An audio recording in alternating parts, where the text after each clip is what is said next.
come to the garden alone, while the dew is still on the roses, and the voice I hear falling on my ear, the Son of God is closer, and He walks with me and He talks with me, and He tells me I am His own, and the joy we share as we tarry there, none other has ever known. He speaks and the sound of His voice is so sweet, the birds hush their singing, and the melody that He gave to me within my heart is ringing. And He walks with me and He talks with me, and He tells me I am His own, and the joy we share as we tarry there, none other has ever known. I stay in the garden with Him, though the night around me be falling, but He bids me go through the voice of woe. His voice to me is calling,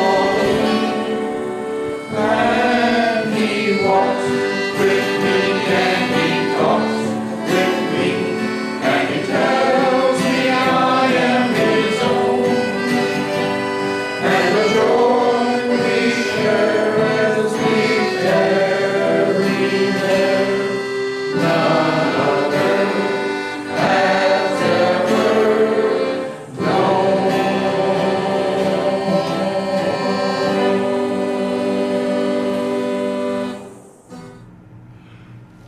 There's a seed in here.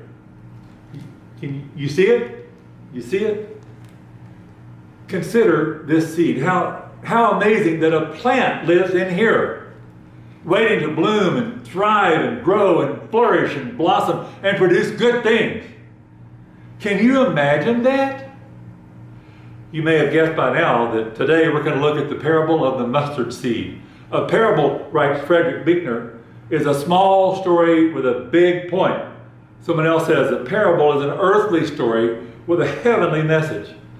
Jesus used parables all the time in His teaching.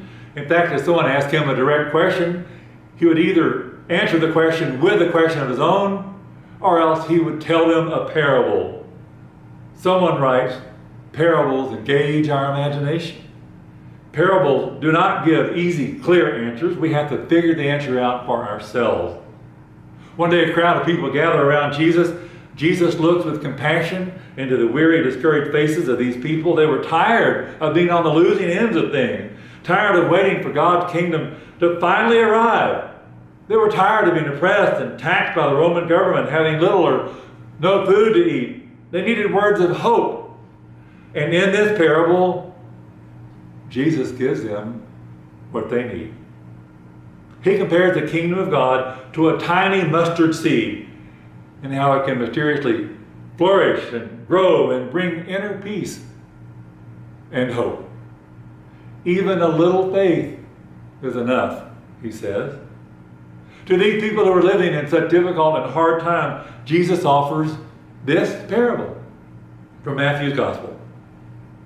Jesus told the crowd a story. He said, "The kingdom of heaven is like a mustard seed. Someone took the seed and planted it in a field. It is the smallest of all seeds, but when it grows, it's the largest of all garden plants. It becomes a tree, and birds come and nest in its branches." A mustard seed is about as small as a period made by your pen. See? That little. However, the mustard shrub or tree can grow up to 10 or 12 feet high, so big that birds build nests in it. Well, I know, let's plant a seed. I brought some seeds right here. Let's plant a seed and wait to see what happens.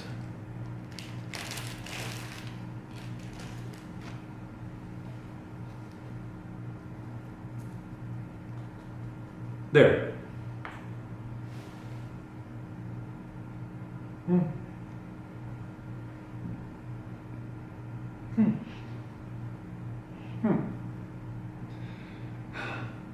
Lord, how long should we wait? What do you mean, as long as it takes? Sometimes in life we have to be patient, Lord. Sometimes we just have to trust you and wait. Well, we all know about waiting, don't we? I read about pre-COVID virus tests that were being done in Lano. I had no symptoms, but since the test was free and it was that close by, I decided to go, thinking I would have a long wait. It was a good day, because first, the test result was negative. Second, I was in and out in less than 25 minutes. Not a bad wait at all. I recently came across these statistics about waiting. The average person waits 32 minutes whenever visiting the doctor, 30 minutes waiting in the airport security line, 21 minutes waiting for a significant other to finish getting ready to go out. No comment. The average American spends 2 weeks of his or her life waiting at red lights, 6 weeks of their lifetime waiting on hold, even though they promised that someone will be with you shortly.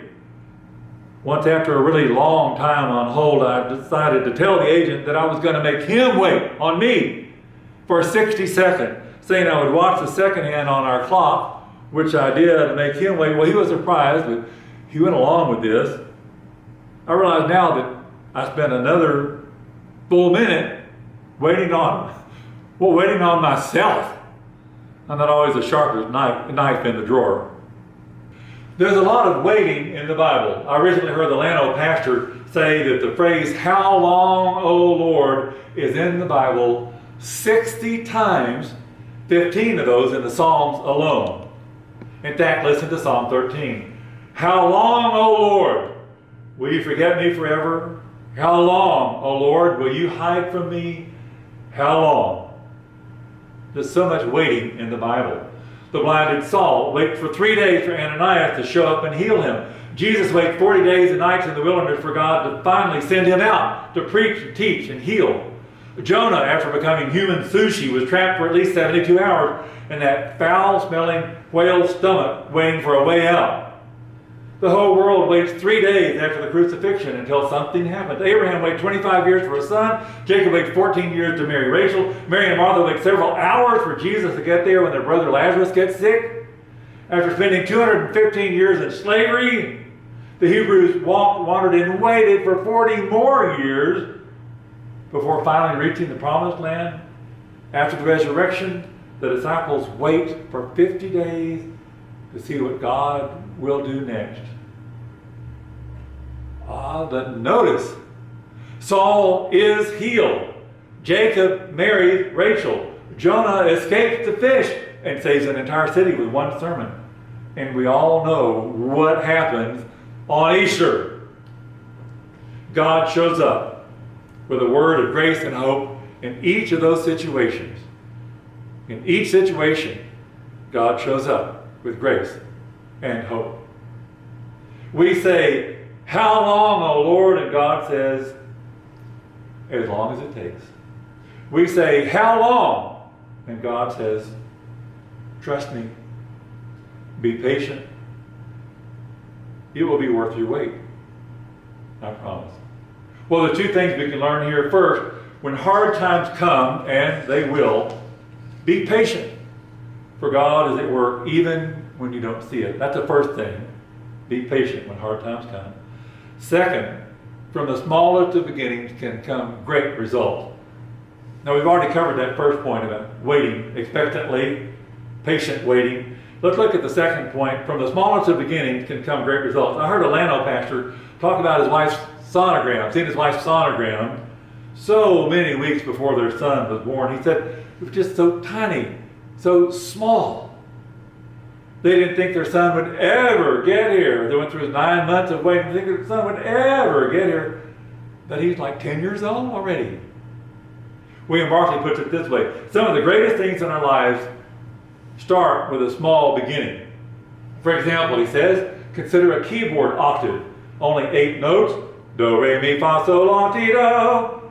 From those simple notes can come a symphony. Boom, boom, boom, boom, da, da, da, da. From those 8 notes can come a symphony, a concerto, a comforting hymn. Do, do, do, and he walks with me and he talks with me.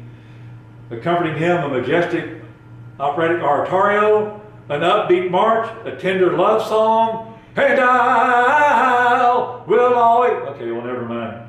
But are you with me? You with me? Small doesn't mean weak. Small doesn't mean ineffective or insignificant or little or no consequence. From the smallest of beginnings can come great results. Even a little bit of faith can make a great difference. Even a little bit of faith can make a big impact in your life. So don't give up. Don't give in. William Barclay points out that all literature comes from only 26 letters of the alphabet. When the letters are creatively combined in various configurations, those 26 letters, when combined, can become great novels and plays and poems that move us and speeches that inspire us. Put some of those letters together and you have, for God so loved the world that he gave his one and only son. Put those letters together, some of those letters together, you have Martin Luther King's mesmerizing, stirring, I have a dream speech, which was only 16 minutes long. But what an impact. Put some of those 26 letters together and you have JFK's inauguration speech, his unforgettable challenge to America: ask not what your country can do for you, but what you can do for your country. Kennedy's speech was only 14 minutes long. But what an impact.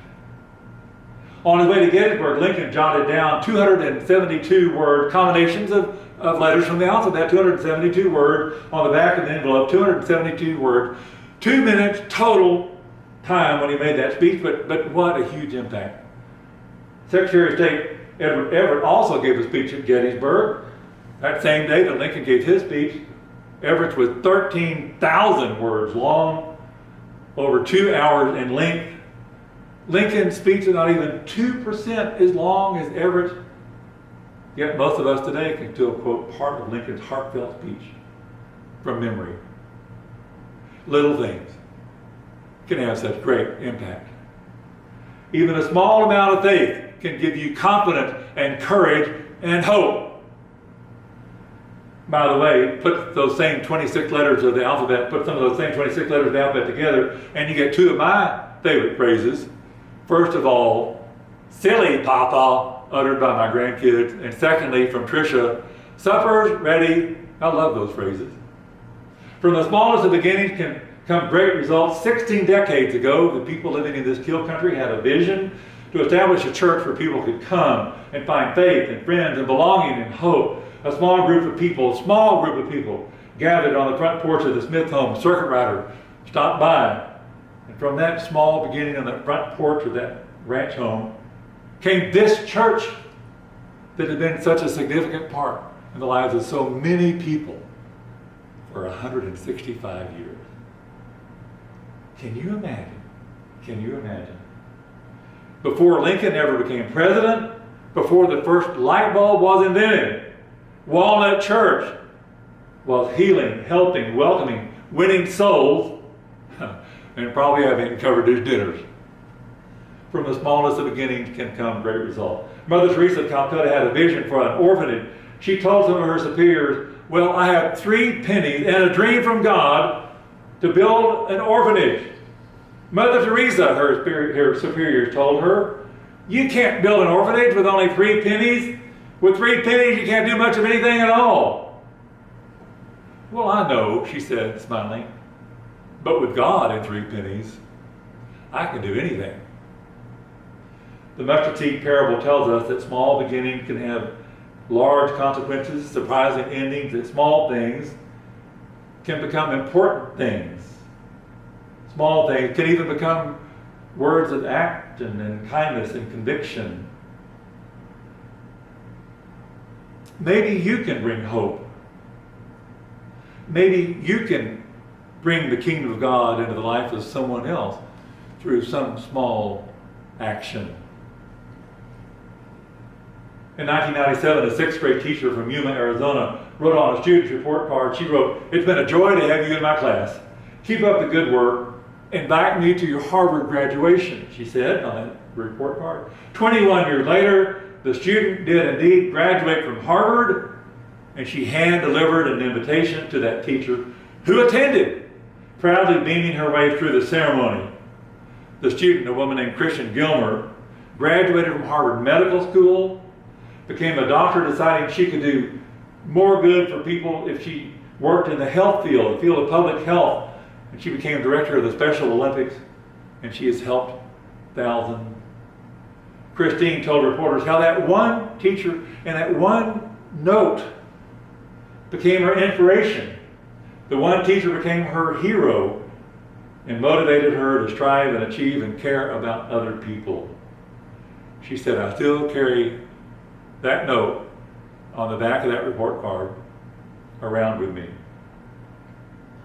One note inspired a little girl who inspired thousands. Who knew that one teacher, one note could have that kind of impact? The seeds of God's grace and mercy became healing words for her, helping word for her. And those same seeds of God's grace and mercy reside in you. They're within you now. Well, let's see what happened. Oh, look. What happened to our seed? It's a miracle. Let those who have ears to hear, hear.